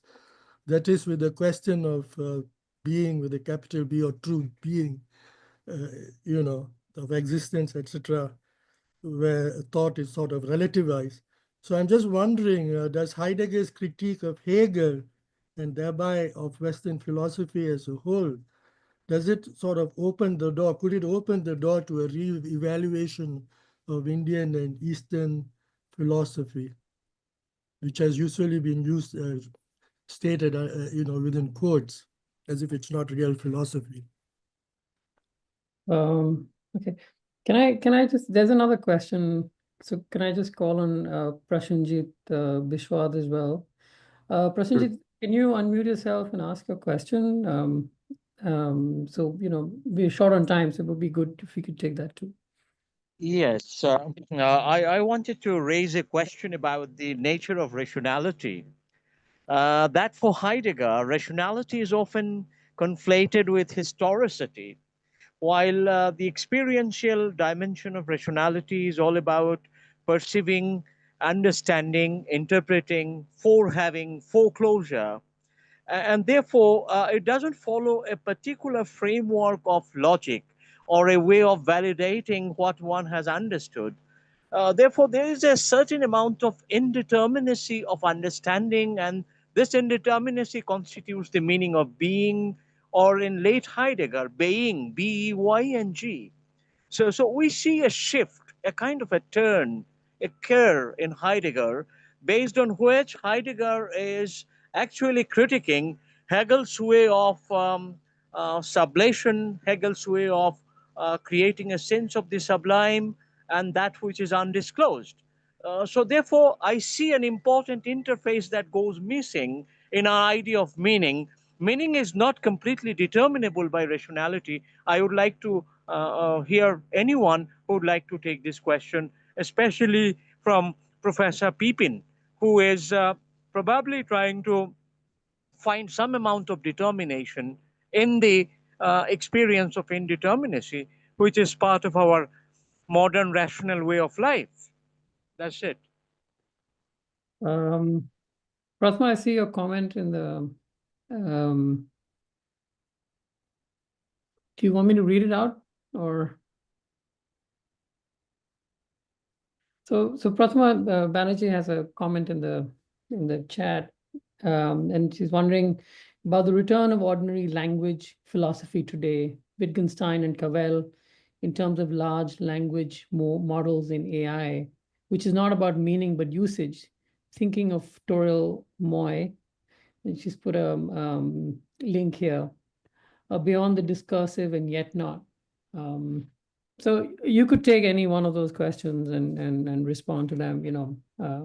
We have another maybe 5 minutes or so. So that would be great.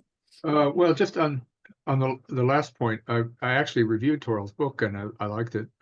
And it makes contact with a kind of Heideggerian element in Stanley Cavell or John Austin. The return to ordinary language as a mode of access to a kind of meaningfulness that isn't available in traditional analytic prose. And it does have a Heideggerian resonance if you think of the work of Cavell on the modern world, in the books on Thoreau and Emerson and so forth. So I do see a kind of similarity there with that enterprise. I'm not sure we get very far by limiting ourselves to the analysis of ordinary language, but it does have the same kind of resonance.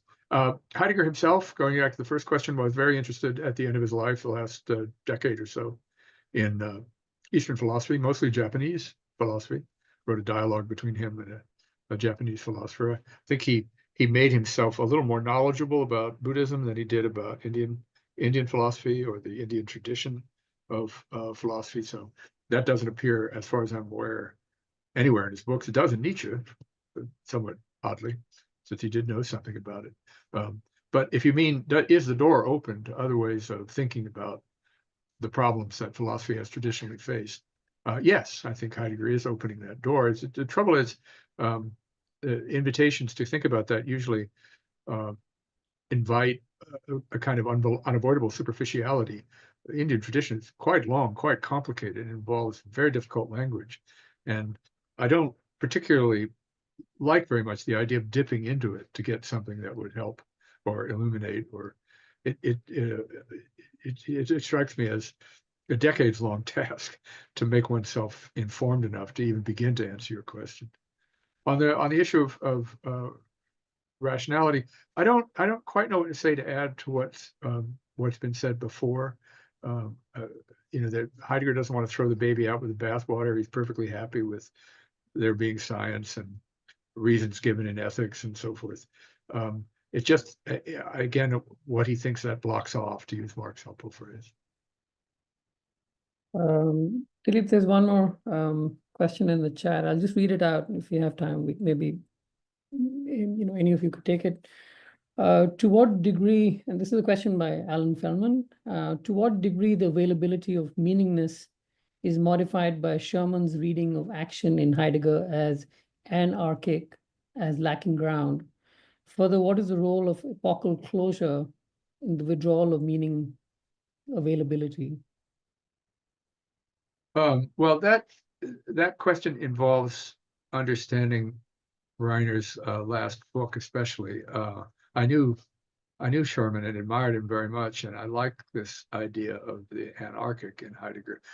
I will say it seems to me the best, most accessible way of understanding what he's getting at is the kind of contingency of mattering. another way of talking about its groundlessness. The things that emerge as mattering in an individual life and in a culture as a whole don't have any way of being sustained by a discourse about why they ought to matter. That's essentially what he means by the anarchic. And we have closed off an appreciation of that in a way that makes even the acknowledgement of our finitude in that respect impossible, much less the question of what would be the kind of life appropriate to bearing the burden of that contingency. That suddenly everything that seemed to matter can just stop mattering. The kind of fundamental problem Heidegger first talks about with angst, anxiety, and being in time.